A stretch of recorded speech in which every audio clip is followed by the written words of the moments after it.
Hoje nós estamos aqui para falar sobre as ordens do amor, segundo Bert Hellinger, o criador das constelações familiares. Simone, a nossa number one, mais um dia, nossa primeira aluna, nossa primeira terapeuta, né? Incrível, chegando aqui mais um dia, sim. Você chegando no aulão da GEL aqui, minha número um. Bem-vinda, meu amor, que bom te ver aqui nessa manhã. Então, vamos esperando um pouquinho as pessoas chegarem, agradecendo por mais um dia, né? Enchendo os nossos corações, né? Com essa energia boa, que é a energia... Outros cabelinho aqui. A energia boa, que é a energia da vida, né?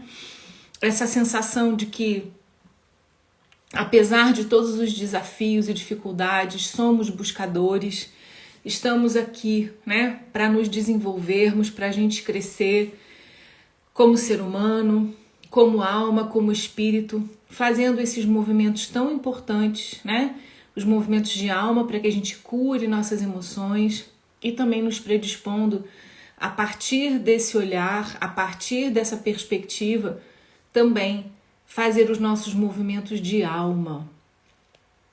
Então, essa semana, como prometido, né, lá na nossa enquete, vocês escolheram a terapia sistêmica familiar para a gente fazer aulas incríveis aqui. Você que está ansiosa, né, Gláucia, para que as aulas comecem, pega o caderno e o lápis, porque tem aulão. Aqui eu vou dar aulas para vocês, aulas num padrão GEL. Então fiquem tranquilas, que ainda que as aulas não tenham começado oficialmente, a gente vai ter aqui todas as manhãs, até o início do nosso curso, nós teremos aqui aulas incríveis para vocês já começarem a esquentar as turbinas, né? Num nível que vocês sabem que é padrão de excelência, né, Gláucia? Ah, gostei, Gláucia, é isso aí. A gente vai estar trazendo para vocês sempre no padrão das nossas aulas, numa linguagem, a gente vai trazer sempre conteúdos que podem parecer complexos, mas eu tenho um carinho, assim, o meu desejo é sempre conseguir trazer esses temas complexos numa linguagem, numa didática que vocês possam compreender, assimilar, transformar isso em repertório, né? Porque terapeuta sem repertório é um terapeuta que fica sem visão, né? A gente tem falado muito sobre isso, eu falo muito sobre isso no Bússola, que a gente só enxerga aquilo que a gente conhece. A Gláucia colocou aqui, padrão de quem sabe exatamente o que está falando numa linguagem fácil. Uau! Não é bom a gente ter alunas que já, né? Gláucia é uma baita de uma terapeuta e aluna, né, do nosso Terapia em Ação. Então é muito legal ver o feedback de vocês, ver o carinho de vocês que já participaram de cursos, de aulas, de retiros aqui com a gente do Terapia em Ação e que continuam caminhando com a gente. Porque esse é o objetivo, é trazer coisas que aparentemente são extremamente complicadas, trazendo para uma linguagem acessível, mas que vocês realmente construam um repertório capaz de abrir a visão de vocês. Bom dia, Shirloca, Cleide também entrando. Eu no Bússola sempre trago a analogia do navio, né? Como é que funciona essa questão do nosso repertório como terapeuta para enxergar o que vem? Imagina lá, né, o Cabral chegando com as caravelas nas praias do Brasil, né, lá na Bahia, chegando e vindo no horizonte as caravelas, né, Santa Maria, Pita e Nina, e Cabral lá, né, comandando a frota, e os índios ali na beira da praia, eles olhavam para o mar e não viam caravelas. Por que eles não viam caravelas? Porque eles não tinham repertório para caravelas, certo? Então, quando eu não tenho esse símbolo, quando eu não tenho esse repertório, quando eu não tenho esse conhecimento, eu simplesmente não vejo as coisas. Por isso que nos nossos projetos educacionais, a gente sempre parte da premissa de uma boa base teórica. Ai, Gel, mas por que você acha isso tão importante? Justamente para ampliar a sua visão enquanto terapeuta, né? Para a aplicação de uma técnica que você já aplica, você vai fazer um reiki, uma técnica energética, para aquele momento ali, talvez você não precise desse repertório. Mas, quando você vai realmente dar um suporte para que aquele cliente faça uma transformação, para que ele compreenda as suas partes, os seus sistemas, os seus subsistemas, tanto familiares quanto os seus subsistemas e suas subpartes internas, se você não tiver repertório, você não enxerga, você não faz link, você se torna o quê? Os habitantes, os primeiros habitantes do Brasil, né, do continente brasileiro, que futuramente foram chamados de índios porque os portugueses iam para as Índias. Então olha que interessante, né? O nome índios está relacionado com as Índias. Portugal achou que estava chegando nas Índias, então chamou os habitantes que eles encontraram de índios. Não é interessante? Já pararam para pensar nisso? Que é por isso que os índios do Brasil se chamam índios, não é? Se chamam índios por conta disso, porque Cabral estava indo para as Índias, né? Então, gente, os índios não tinham como compreender o código Caravela, porque não tinham isso no seu repertório. Ao trazer toda essa base teórica, esse processo de compreensão de mundo, aumentando o conhecimento de mundo de vocês, aumentando o repertório, a gente está expandindo os símbolos, os sinais, o conhecimento para que vocês, ao olharem para um problema dentro do consultório, ao se depararem com os seus próprios problemas, os seus próprios comportamentos, vocês também possam enxergar aquilo que não enxergavam antes, né? Conhecimento sem trabalho é congestão mental, né? Agora, trabalho sem conhecimento é desperdício de energia. Então eu tô ali trabalhando, tô ali orando, tô ali meditando, tô ali impondo mãos, tô fazendo uma técnica apométrica, tudo isso é muito válido, mas se eu não tenho conhecimento, né, eu não expando isso para um lugar chamado consciência. Então, para ganhar consciência, eu preciso de repertório. O repertório junto com a experiência, a técnica junto com a base teórica. É nisso que consiste a real evolução de um ser. Uma coisa com outra, não só teoria, não só prática.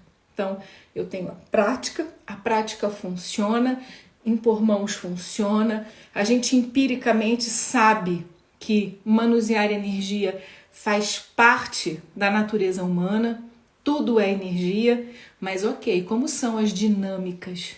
Como isso funciona no meu corpo? Como isso funciona nos meus corpos, né, sutis? Como é esse mundo não material?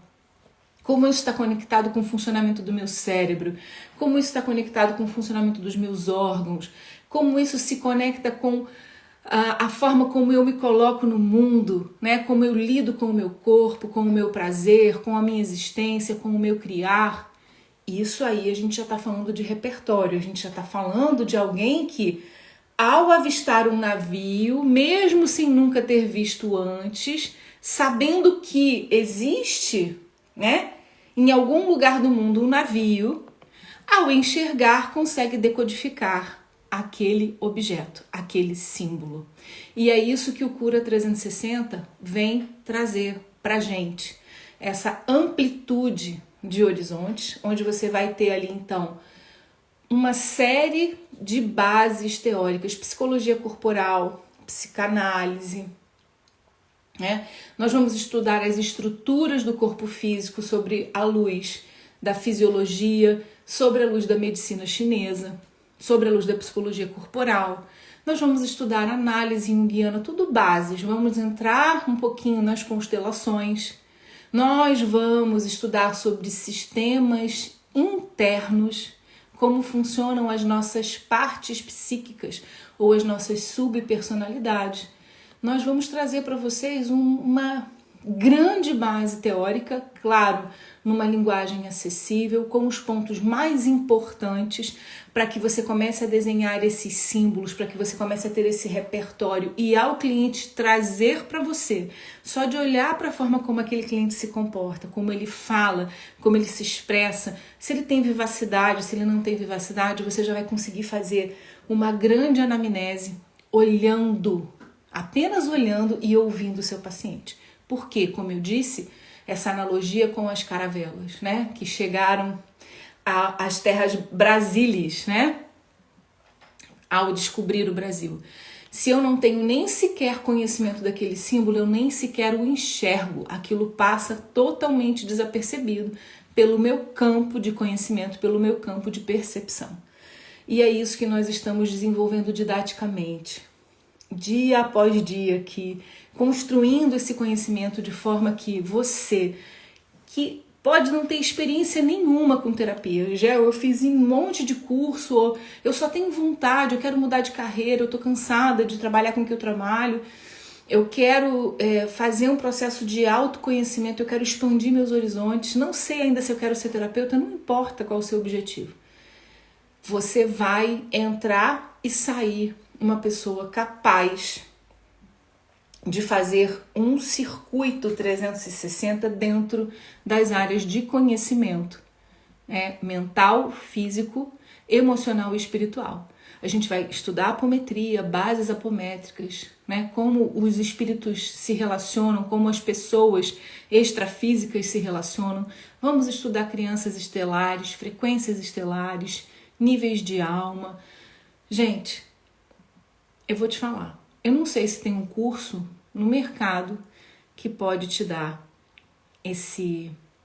todo esse chão,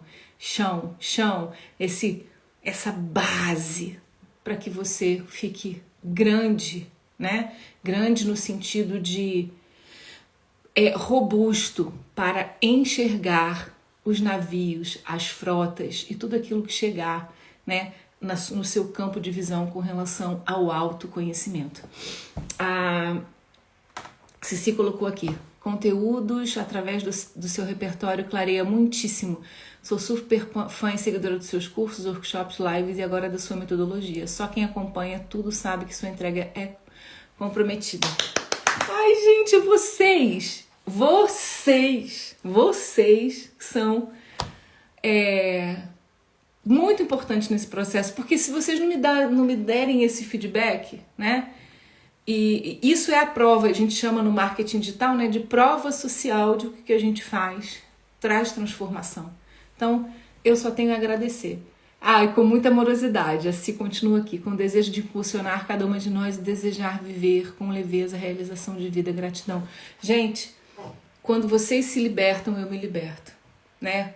Quando a gente vai caminhando juntas aqui nesse processo de transformação, o nosso grupo é um grupo realmente de transformação profunda. Quem não tá afim de mergulhar, realmente, enfiar o dedão lá, acaba saindo, porque a gente está aqui num processo realmente de amadurecer, de ganhar consciência e de se olhar nesse âmbito, né, do 360 mesmo. Então, meus amores, vamos continuar aqui falando das ordens do amor. Esse foi o tema que a maioria de vocês escolheram. Então, você que está aqui comigo no ao vivo, ou você que vai assistir no gravado, tudo certo. Pega o seu caderno, pega o seu lápis e vamos pro aulão.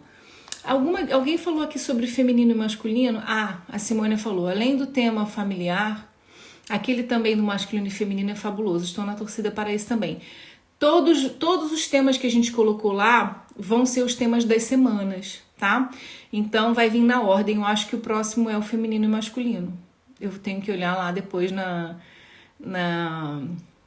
votação, tá bem? Isso fica guardado, arquivado aqui no nosso Instagram, mas eu consigo acessar e eu vou ver qual foi o segundo lugar. O segundo lugar é o tema da semana que vem, tá bem? Então, se vocês tiverem dúvidas, podem colocar. Ontem me disseram que eu perdi algumas dúvidas, algumas pessoas escreveram algumas dúvidas e eu não vi. Então, gente, me chama atenção. Se eu estiver distraída aqui falando, né, igual uma matraca-trica, e esquecer de dar alguma resposta, bota de novo. até eu ver, tá bem? Peço desculpas aí por não ter respondido alguma pergunta de alguém. Então, olha, ontem nós fizemos a introdução sobre constelações familiares, né? Falamos um pouquinho de como o Bert Hellinger, que é o fundador, que é o criador o organizador dessa técnica, né? Na verdade, Bert era um grande filósofo, né? Ele estudou teologia, estudou filosofias, depois estudou psicanálise. Então era um cara com um comprometimento com a consciência, com a cura, mas também com a consciência. Eu quero que vocês entendam que esse é o nosso objetivo no Terapia em Ação. A gente não quer só ser muito bom tecnicamente na cura, né? A gente não quer entender só de fisiologia ou de energia, a gente quer entender de consciência, né? Então, muitos cursos vão te dar a técnica, muitos cursos vão trazer para você como é que eu faço essa técnica, como eu desenvolvo isso ou aquilo, como eu toco no paciente, mas o que eu quero, o nosso objetivo é desenvolver em vocês consciência sobre si e sobre o mundo, né? Então, nesse processo de consciência foi o que a gente falou dessa turma. Quer dizer, eu é que sou da turma do Bert, né? Eu vim depois, isso aí tá ligado com o quê, gente? Com hierarquia. Os que vieram primeiro têm mais autoridade dos que vieram depois. Que a gente vai falar disso aqui. Então, eu olho para Bert Hellinger e honro todo a descoberta e toda a organização que ele fez. E principalmente por me identificar com essa escola onde a consciência, a filosofia, a espiritualidade, a física quântica, tudo caminha junto, a psicanálise, a psicologia, né? Outro detalhe que eu esqueci de falar ontem, durante muito tempo, Bert Hellinger não abriu a técnica de constelações familiares para o público em geral, para terapeutas não psicólogos, ok? Porque ele achava que as constelações familiares precisavam ser aplicadas por psicólogos, certo? E aí, o que acontece? Por ser um conteúdo que também envolvia filosofia, espiritualidade, ganho de consciência, né? Também utilizava da linguagem simbólica, tinha muitas referências a Jung, que também era, digamos assim, um bandido, né? Na área foi um pouco deixado de lado pelos psicanalistas, né? E também pelos psicólogos. Bert passou por essa rejeição profunda da escola de psicologia alemã. E aí ele foi começando a entender que o próprio campo estava indicando que aquilo não era necessário, que ele podia expandir as constelações familiares ainda mais, não restringindo somente a psicólogos. Vocês percebem que o campo nos empurra quando nós entramos no processo de desenvolvimento da nossa missão pessoal, quando nós entendemos, muitos desafios virão, obviamente, porque existe a resistência do campo, quando nós desejamos romper um padrão do campo. Porém, também existe a parte positiva do campo, como ele é um sistema vivo de pulsação, quando você começa a entrar de fato na sua programação, na sua missão, no seu propósito, o próprio campo também vai pulsar, empurrando você para aquilo que é mais frutífero, né? Para aquilo que você se entregou. Então, Bert Hellinger começa a perceber que as portas, né, o preconceito, tudo que ele tentava ali, passou anos tentando quebrar esse preconceito dos psicólogos com relação às técnicas de constelação familiar. Quando ele toma essa percepção, aquela ficha cai e ele fala, pera, constelações familiares clássicas, nós vamos ensinar para as pessoas que têm esse sonho, esse desejo de alma, de fazerem então os movimentos de alma e os movimentos do espírito. Porque, gente, nem todo mundo que está trabalhando na educação, nem todo mundo que está trabalhando na área médica, na área psicológica, está fazendo os seus próprios movimentos de alma, está desenvolvendo em si níveis de consciência, né? Elas têm um chamado, mas por algum motivo elas não conseguem enxergar, elas estão num nível de consciência que muitas vezes não permite que haja uma conexão com a sua própria espiritualidade, com assuntos, né, de gamas dimensionais. Então, essa resistência existe e existe até hoje, não é? Então, a gente está vendo aí no Brasil muita discussão, muitos psicólogos que se tornam consteladores, que estão perdendo o seu CRM, porque você não pode ser psicólogo e constelador, não pode aplicar constelação numa sessão de psicologia. Então, a gente percebe que existe então uma guerra nesse campo, uma resistência para que essa expansão não aconteça, ok? Porém, tudo aquilo que pulsa, tudo aquilo que cura, tudo aquilo que ressoa, vai encontrando o seu espaço no mundo, assim como você, assim como eu. Então, voltando aqui para o tema da nossa aula, né? Voltei, fiz essa reintrodução para que você aumente o seu repertório, para que você compreenda, né, que o caminho de todo buscador nunca é um caminho sem provas, sem dificuldades, tá? Você quer se tornar um curador? Saiba que a vida vai te colocar à prova, né? Porque você vai no seu processo de autocura. Então, estou trazendo esse olhar humanizado, inclusive para as próprias dificuldades que Bert Hellinger passou. E o cerne, a base mais profunda, mais incrível, né? Que eu acho que é toda a estrutura primordial das constelações familiares, está, entre outras coisas que nós vamos abordar depois, que eu considero mais secundárias. Em primeiro lugar, eu estou trazendo para vocês aqui as ordens do amor. Tem uma frase de Bert para a gente iniciar aqui dos meus alfarrábios, que diz o seguinte: muita gente julga que o amor tem o poder de superar tudo, que é preciso apenas amar o bastante e tudo ficará bem. Para que o amor dê certo, é preciso que exista alguma outra coisa ao lado dele. É necessário que haja conhecimento e reconhecimento de uma ordem oculta do amor. Tá?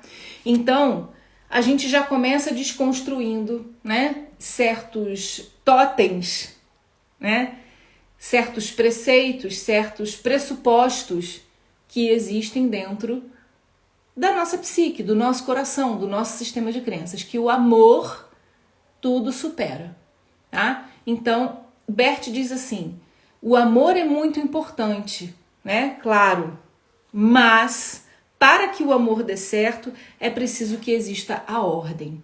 E aí a gente vai falar dessas ordens, né? Bert chama essas ordens de ordens ocultas do amor, como base e alicerce de tudo que precisamos compreender para estabelecer relacionamentos amorosos, sadios, saudáveis, que nós não entremos na frequência do amor cego, e é o amor cego que nos leva à repetição de padrões e de captação da frequência do campo do clã, daquilo que não foi visto, daquilo que foi injusto, daquilo que não respeitou as ordens do amor, ok?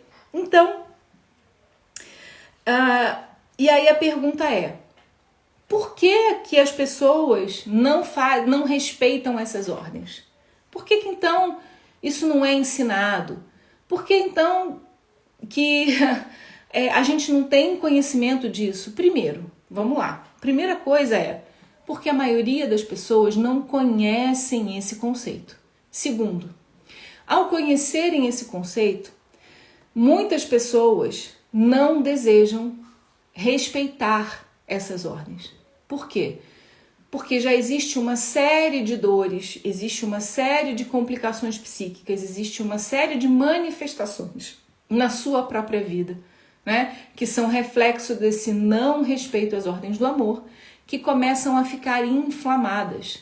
Então, para que as leis do amor tenham a sua função, para que elas realmente tragam a paz e a manifestação do amor sadio e não do amor cego, é necessário, primeiro, que eu saiba quais são essas leis. E a maioria das pessoas não sabem. Segundo, é preciso honrar essas leis e pô-las em prática. E esse é um ponto muito complexo, ok? E vocês já vão entender aqui. Bert coloca as leis do amor acima do próprio amor. Ele diz, se você quer viver o amor, é necessário que você priorize respeitar a ordem. Ao respeitar a ordem, as leis do amor, automaticamente esse amor que era distorcido, sofrido, sangrento, né, vai então se tornando um amor leve, um amor que movimenta, um amor que traz o movimento e o fluxo da vida. O amor aonde pais enviam filhos para a vida, não um amor aonde filhos ficam bloqueados no seu fluxo de vida, ficam bloqueados no movimento de construção, né, da sua própria família, olhando então de volta para esses pais eternamente. Então, vamos compreender, assim, direitinho como é que isso funciona? Vamos lá. O objetivo das ordens do amor é a preservação da vida. Como assim, Gel? Vou te explicar, tá? Se dentro de um casamento, um dos cônjuges coloca os pais acima do seu cônjuge e dos seus filhos, a preservação da vida fica abalada, certo? Por quê? Porque o amor fica adoecido. Se todas as pessoas priorizassem os pais, o que aconteceria, né, com a nutrição da sua própria descendência? Se todas as pessoas parassem de nutrir a sua própria descendência para nutrir os pais, o amor fica interrompido, o fluxo da vida fica interrompido e ninguém consegue chegar num bom destino. Os destinos maus, os destinos dolorosos ficam então se repetindo ciclicamente, tá? Então, o movimento correto da vida, como eu disse aqui, é receber amor dos pais, né? Então, eu recebo o amor dos meus pais, me viro de costas para eles e entrego todo o amor que eu recebi, que vem através dessa energia fluida, que é o fluxo da vida. Eu viro de costas para os meus pais e entrego essa energia, esse amor, então, para os meus descendentes, certo? O maior entregando essa energia para o menor, que vai, então, virar de costas e entregar essa energia para o menor, que então vira de costas e entrega essa energia para o menor, ficando toda a descendência protegida, né? Então, imagina que seriam os guarda-costas, né? Pais são guarda-costas dos filhos, que são guarda-costas dos filhos e que são guarda-costas dos filhos. Então, numa ascendência ou numa descendência, tendo netos, bisnetos, avós e bisavós e toda a sua ancestralidade, enviando então como um rio, como, né, um rio da vida, um fluxo intenso de amor, um fluxo intenso de energia vital, geração a geração, podendo então fazer o equilíbrio através do respeito das ordens do amor, para que essa vida flua, para que essa vida fique intensa, para que a cada geração a gente vá eliminando as maldições e reforçando então as bênçãos. Seria aquilo que na Bíblia a gente chamaria de maldições hereditárias e de bênçãos hereditárias, ok? Através da nossa ancestralidade, nós recebemos coisas boas e coisas não tão boas assim, que nós precisamos tratar mediante a luz, né, do respeito às ordens do amor. Vamos então entender que ordens são essas? Gente, vocês estão com alguma dúvida? Estão com alguma dúvida? Tá tudo bem? Tá indo bem? Estão curtindo o conteúdo? Tá? Uma coisa importante dizer é, ao fantasiarmos, né, que o amor tudo vence, tudo suporta, entramos numa nuvem que nos leva a um amor de baixa qualidade, um amor infantilizado, um amor cego e idealizado, extremamente egoísta e permissivo. E não é isso que a gente quer, né? Então as ordens vão se tornar esse alicerce, esse fundamento para que o amor floresça de uma forma positiva, de uma forma construtiva, que esse amor seja um adubo para as próximas gerações. Então, vamos falar rapidinho aqui, a gente falou ontem, mas eu vou trazer. A primeira lei em ordem de importância, a mais importante para todos os seres humanos da humanidade, do mundo mundial: pertencimento. O pertencimento é estabelecido com um vínculo, né? E nos traz a consciência de que todos na face da Terra não são filhos de chocadeira e têm direito a pertencer, ok? Independente da sua moral, dos seus erros ou do seu comportamento. Você não precisa concordar com uma pessoa moral, você não precisa concordar com uma pessoa mau caráter da sua família, mas você não pode tirar o direito dela de pertencer, ok? Então, são coisas que a gente vai começando a pensar que não é tão fácil assim respeitar as ordens do amor. Às vezes não é fácil, ok? Dependendo de como as coisas são no nosso clã, né? A segunda lei em importância também é a hierarquia. É estabelecida pela ordem de chegada e todos os integrantes do nosso sistema familiar que chegam, né, têm prioridade em termos hierárquicos aos que precedem, aos que vêm depois. Ao nascerem, todos que nascem têm seu lugar garantido, né?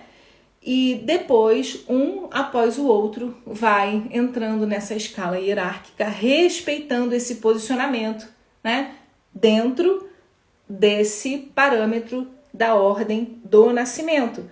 Você vai ter direitos e deveres mediante a essa posição, né, que você tem dentro do sistema. Pais são maiores que filhos, pais dão mais, filhos dão menos. E por que você está falando isso agora? Porque isso tem a ver com a terceira lei, que é a terceira lei do equilíbrio, né? Então, todas as relações que nós temos com as pessoas no mundo, para que elas sejam sadias, elas precisam ter equilíbrio. Que equilíbrio é esse, Gel? Eu dou, você recebe e você retribui de alguma forma. Isso traz equilíbrio. Isso tem a ver, por exemplo, vamos colocar numa coisa bem concreta. Por exemplo, eu tenho essa calculadora aqui. Tá vendo, gente? Eu sou analógica. Quando eu vou fazer contas, eu gosto de usar a calculadora. Eu gosto de escrever no papel, não é? Uma pessoa de 50 anos, ok? Então, digamos que eu tenho essa calculadora aqui para vender. Essa calculadora, o preço justo dela é R$10, vamos supor, tá? Que seja R$10. E aí eu conheço você é minha amiga, você chega aqui e fala: nossa, eu amei essa calculadora, eu quero muito comprar essa calculadora. E aí você pergunta: qual é o preço da calculadora? Eu digo: é R$10. Aí você fala assim: ai, mas eu não quero pagar só 5, me vende por 5? Eu tenho duas opções. Dizer não, eu não te vendo por 5. A pessoa fala: mas por que? Eu sou sua amiga. Eu falo: não, porque não vale 5, vale 10. E eu não quero ficar com a sensação de que você vai ficar me devendo alguma coisa. Isso vai pesar na nossa relação. Eu prefiro não te vender. Ok? Então, vocês percebem o que é a lei do equilíbrio? A lei do equilíbrio consiste nisso. Eu te dou um pouco, você me dá um pouco, né? E ninguém sente que saiu lesado, certo? Então, isso é importante para quê? Para que no final, daqui a algum tempo, não exista uma fatura a ser paga, né? Nossa, te vendi a calculadora por 5, você me pediu aquela caneta de graça e eu te dei, né? Então tem sempre o pidão, né, gente? Tem sempre o me dá. Aquele que só quer receber e que não quer dar nada em troca. Todas as relações baseadas nesse tipo de dinâmica são aquelas relações que a gente chama de relações abusivas. E vai chegar uma hora que você vai se sentir mal, né? Você vai se sentir lesado. Ou você, que é o que acha que merece tudo, nunca vai dar fruto. Porque você vai estar sempre lesando os outros e você nunca vai sentir que realmente é capaz de conquistar ou construir algo de maneira justa, ok? Ponto. Isso é a lei do equilíbrio. Como é que essa lei do equilíbrio funciona dentro das relações familiares? Então, a gente vai entender que ela está muito vinculada à lei da hierarquia, certo? Obviamente também ao pertencimento. Então, eu sou mãe, tenho um filho. Eu dou mais e recebo menos. É a única relação que pode ter desequilíbrio, que é natural que tenha desequilíbrio. Onde tem hierarquia, diferença hierárquica, tem desequilíbrio. Mesmo num subsistema, né, por exemplo, chamado trabalho. Se eu sou a chefe, eu vou dar mais do que o meu subordinado. Isso é natural. Todo mundo que está acima num posto hierárquico, tá? Vai sempre dar mais e quem está abaixo vai sempre dar menos, ok? E sempre no intuito que de fazer o fluxo da vida fluir para frente. Se eu tenho um subordinado, eu dou mais para que ele vire de costas para mim, se sentindo que apoiado por mim, que ele possa dar fruto para frente, que ele possa contagiar outras pessoas, para que o fluxo do negócio aconteça. Da mesma forma como a gente explicou nas nossas relações familiares, ok? Então, dentro do processo das relações familiares é exatamente a mesma coisa. Eu olho para frente, né? Eu como mãe vou dar mais, enchendo aquele vaso que é o meu filho, para que ele transborde e dê para frente. Se eu sou uma mãe ou um pai que fico exigindo que os filhos me devolvam tudo que eu dei, eu estou causando um desequilíbrio no sistema. Eu estou me colocando hierarquicamente menor do que o meu filho. E aí os problemas começam a acontecer dentro do clã.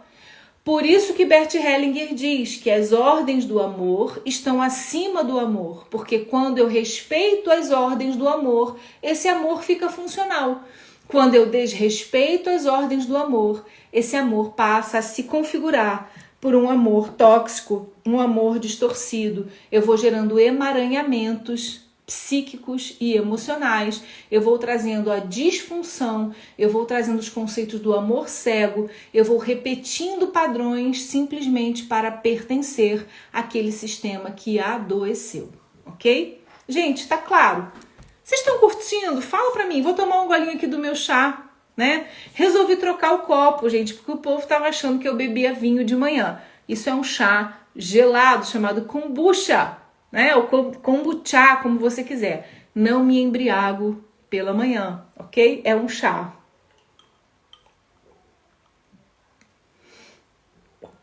Estão curtindo, gente? Tá abrindo o horizonte?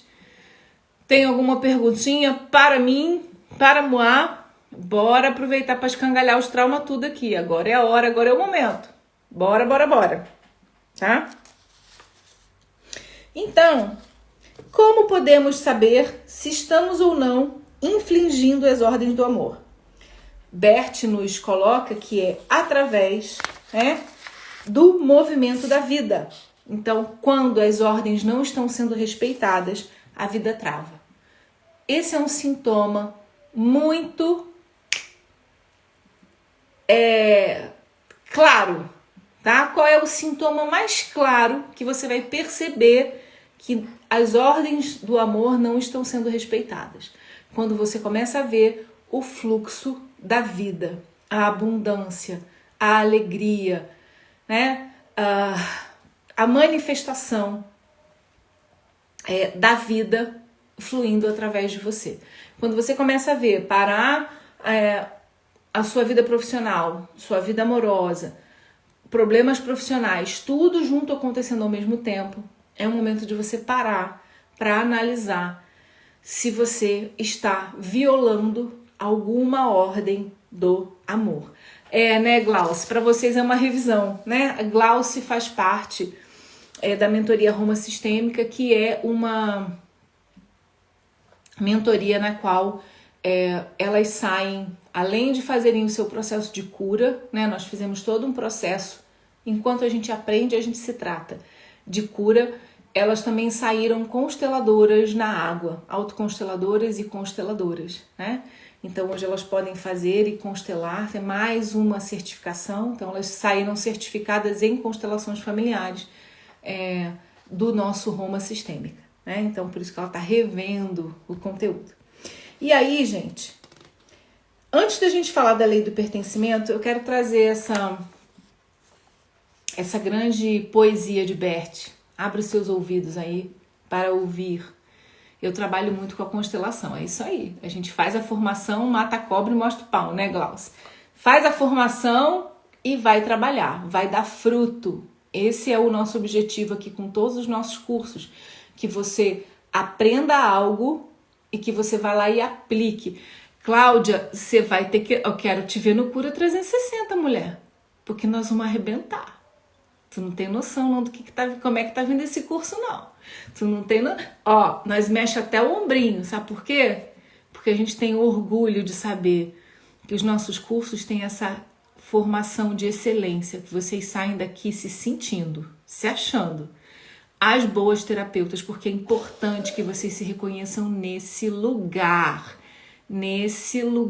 de terapeutas e digam assim, eu tenho repertório, eu me construo, eu me trabalho, eu vou lá e tô aqui tô junto na massa, tô amassando pão, porque daqui vai sair consciência, daqui vai sair maturidade, daqui vai sair transformação, daqui vai sair toda a minha criatividade e eu vou ser um instrumento, né? Mas a gente precisa entrar nessa frequência de dizer, eu vou me transformar. A Cláudia falou, já coloquei meu nome lá. Epa! A Glaucia falou, ela vai. É quando, o quanto, o que o confronto está dando resultado. É isso aí, né? O confronto, a nossa técnica do confronto? Show! Elas estão experimentando no Bússola, gente, muitas partes da nossa técnica do Cura 360. Vocês vão sair realmente se sentindo terapeutas completos do Cura 360. Meu coração tá pegando fogo, gente. O coração tá pegando fogo. Porque, olha, eu tenho certeza que quem entrar no Cura 360 não vai sair do mesmo jeito. É assim como todos os nossos cursos, gente. A gente traz realmente, assim, a minha didática eu ensino a teoria para vocês e a gente põe na carne para sentir, pra gente fazer a transformação na gente, porque aí sim a gente tem autoridade, né, para levar isso pro paciente, pro assistido. Então deixa eu ler para vocês essa poesia de Bert, preste atenção, agora com toda essa visão que eu trouxe para vocês, né? O amor preenche, a ordem abarca. O amor é água, a ordem é jarro. A ordem reúne, o amor flui. A ordem e o amor atuam unidos. Como uma canção, obedece às harmonias. O amor obedece à ordem. E como é difícil para o ouvido acostumar-se às dissonâncias, mesmo que sejam explicadas. É difícil para a alma acostumar-se ao amor sem ordem. Alguns tratam essa ordem como se ela fosse uma opinião, que eles podem ter ou mudar à vontade. Contudo, ela nos é pré-estabelecida. Ela atua mesmo que não a entendamos. Não é inventada, mas descoberta. As ordens não são inventadas, elas são descobertas. Nós a percebemos com o sentido e a alma a percebe por seus efeitos. Então, Bert Hellinger em O Amor do Espírito, tá bem?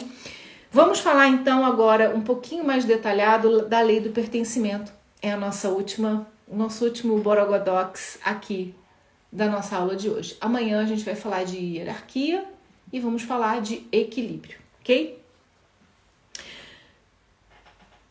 Todo, sem exceção, tem direito de pertencer. O todo, todos, qualquer coisa que existe, qualquer pessoa tem o direito de pertencer, tá? O direito de pertencer é a primeira questão que você vai investigar numa sessão de constelação familiar. E a gente sempre vai começar pesquisando papai e mamãe e eu. O meu problema é o meu casamento. Ok, a gente vai colocar eu e marido, papai e mamãe de esposa, papai e mamãe de marido. Aí a gente começa a perceber. E a primeira coisa que a gente vai olhar, o nosso primeiro olhar é Existe a sensação de que alguém não pertence? Alguém está isolado? Alguém está fora? A primeira lei que nós vamos olhar no processo de constelação é a lei do pertencimento, tá? O direito de pertencer é a primeira questão. O sistema não tolera exclusões e o excluído será sempre representado por alguém nas próximas gerações, promovendo mais emaranhamento, tá? Então, esse é o primeiro ponto, é o ponto de maior importância. Todos do nosso sistema têm o direito de pertencer, incluindo os que morreram precocemente, incluindo os abortados, os natimortos, os assassinos, os ladrões e todos aqueles que de alguma forma envergonharam a família. Essa é uma necessidade emocional de pertencer, mesmo que ela seja apenas no nível inconsciente. Você que diz, eu não preciso pertencer a nada, eu me basto, eu tô sozinha, tá tudo bem pra mim, eu não quero saber. Ainda que você conscientemente ache que isso é uma realidade, no campo do inconsciente, no campo do seu lugar de escuridão, existe uma necessidade extrema de pertencer. Ela é mais intensa, inclusive, do que a necessidade de sobrevivência. Ninguém sobrevive se não pertencer a nada. Tire todo o pertencimento de alguém e ela morre, tá? Uma pessoa precisa sentir que pertence.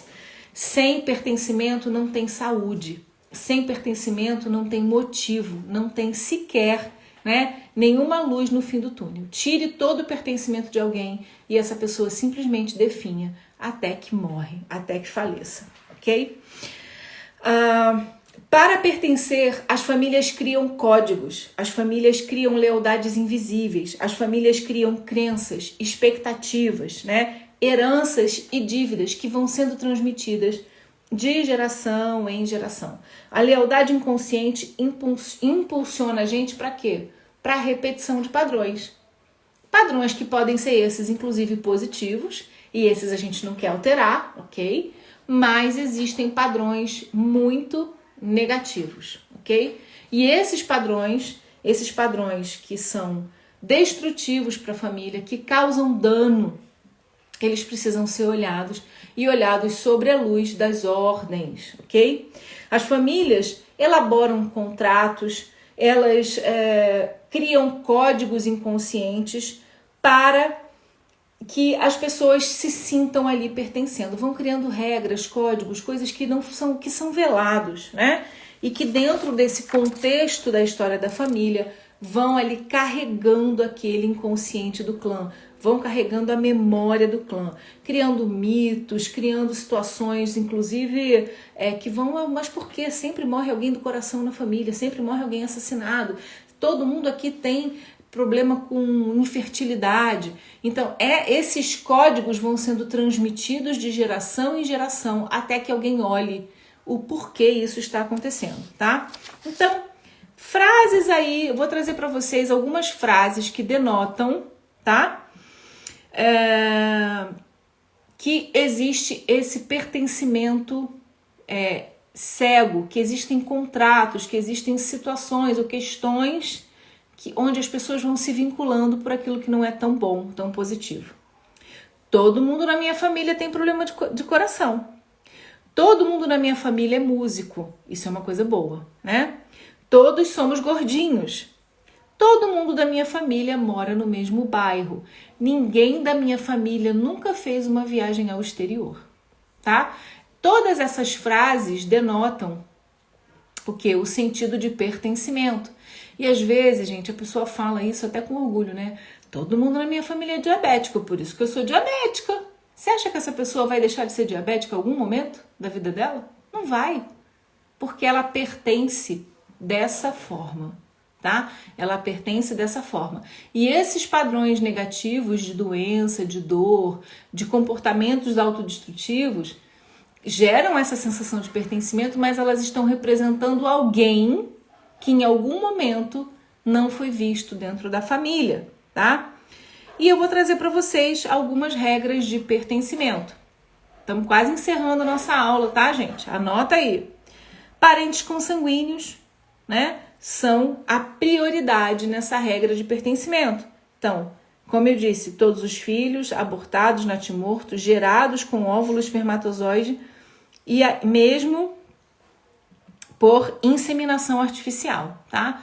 Bert Hellinger não inclui nessa memória do clã, nessa absorção, digamos, do DNA espiritual ou do DNA físico, biológico, né, os adotados. Ele trata os adotados de outra forma. Numa outra oportunidade eu posso explicar para vocês, tá bem?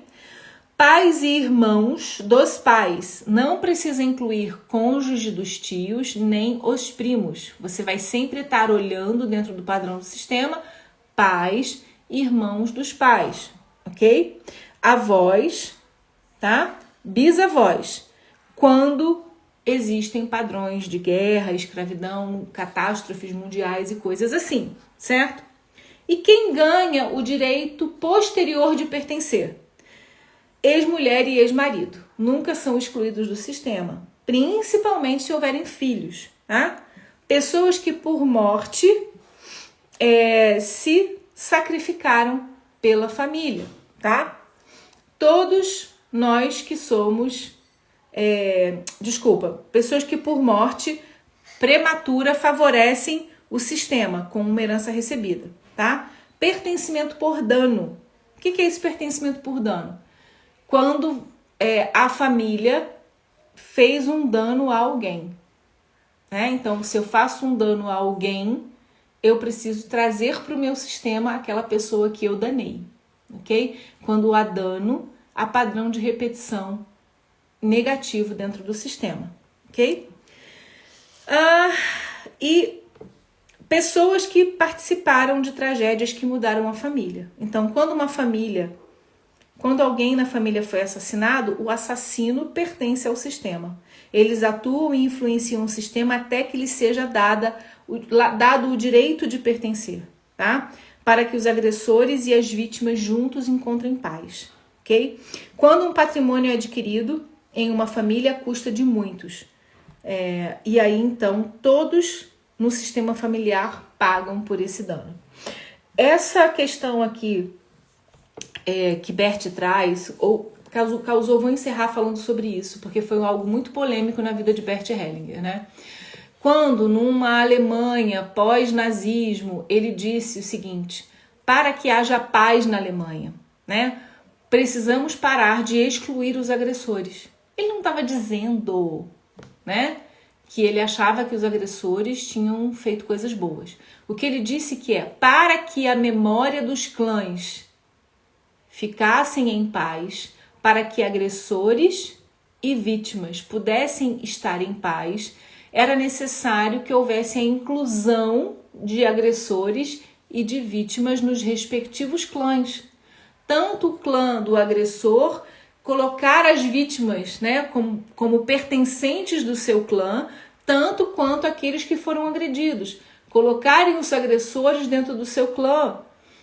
Dizerem, eu vejo você, você pertence, para que esses agressores e agredidos pudessem ter paz, para que começasse então a haver então essa cura, né, dentro da memória do clã, para que os padrões não continuassem a serem repetidos nas próximas gerações. Então, muitos acusaram Bert de ser nazista, né? E aí, como a gente estava falando aqui, muito ao contrário, né? No início do nazismo, o Bert chegou a ser preso, acusado de apoiador, né, dos não nazistas.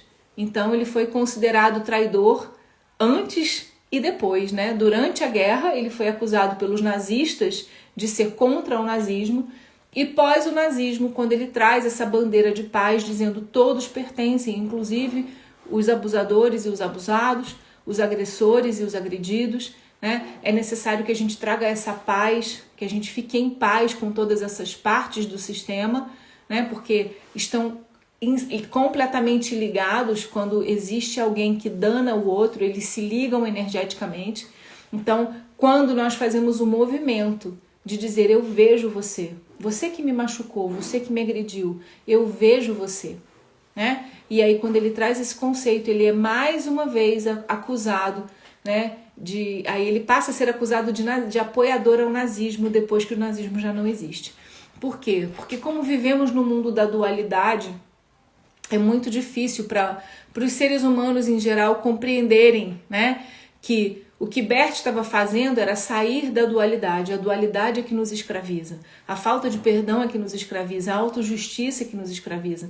Quando a gente for estudar dentro do Cura 360 as frequências da tabela do Dr. Hawkins, né, nós vamos trabalhar muito com essa tabela, nós vamos perceber que tudo que está abaixo de 200 Hz reforça a dualidade. E quando eu entro no reforço da dualidade, eu estou entrando no reforço do julgamento. Quando eu entro no reforço do julgamento, mais baixa é a minha frequência.